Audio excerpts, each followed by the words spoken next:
মাশরুমের ভালো ফলন আসার জন্য বা বেশি ফলন আসার জন্য সেটা সবচেয়ে বেশি ইম্পর্টেন্ট, সেটা হচ্ছে সঠিক নিয়মে পানি এবং নির্দিষ্ট আর্দ্রতা বজায় রাখা।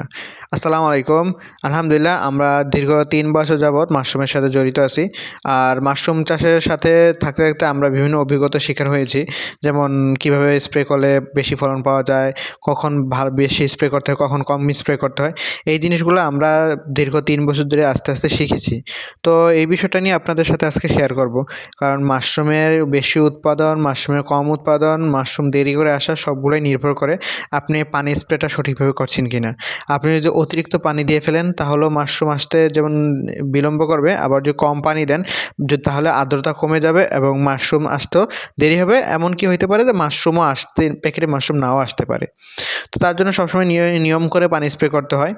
তো আমরা যারা মাশরুম চাষি আছে বা যারা নতুন চাষি আছে তারা সবচেয়ে বেশি যেটা ভুল করে সেটা হচ্ছে সঠিক নিয়মে পানি স্প্রে করে না এবং নিয়ম মতো বা যে একটা পর্যায় থাকে যে কখন বেশি স্প্রে করতে হবে, কখন কম স্প্রে করতে হবে, সেই জিনিসটা তারা মানতে চায় না বা বোঝে না অনেকেই। তো যখন পুরোপুরি বেশি শীত থাকে তখন হচ্ছে আমরা দিনে ৩ থেকে ৪ বার পানি স্প্রে করব। নভেম্বর ডিসেম্বর মাসে আপনি ৩ বার পানি স্প্রে করলেও চলে। কিন্তু জানুয়ারি, ফেব্রুয়ারি, মার্চ তখন যখন আপনার ঘরের সিলিন্ডারগুলো থাকবে তখন পানি স্প্রেটা একটু বেশি করতে হয়।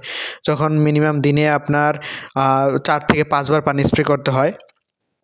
তাহলে হচ্ছে আর্দ্রতা বজায় থাকে।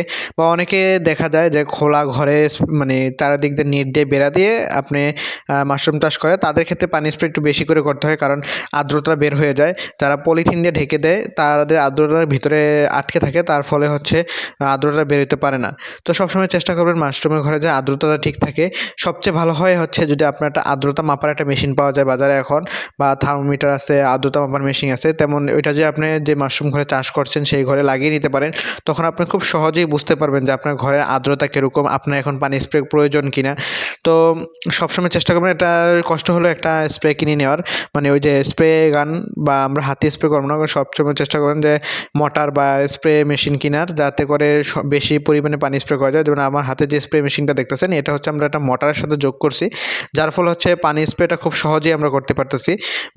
আর অনেক বেশি করে পানি স্প্রে করতে পারছি। দেখেন পুরো ফ্লোরটা ভিজিয়ে দিচ্ছি, কারণ এখন যেহেতু প্রচুর গরম তার জন্য আমরা পুরো ফ্লোরটা ভিজিয়ে দিচ্ছি যাতে করে আর্দ্রতা ঠিকঠাকভাবে মেনটেন থাকে।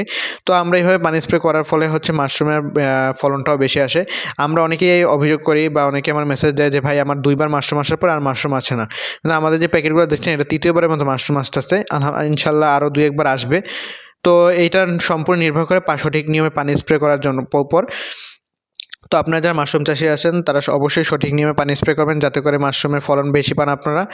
আর আমাদের জন্য দোয়া করবেন। বিভিন্ন বিষয় জানতে চাইলে আমাদের সাথে যোগাযোগ করতে পারেন। তো আজকে এই পর্যন্তই। আসসালামু আলাইকুম রহমতুল্লাহি ওয়া বারাকাতুহু।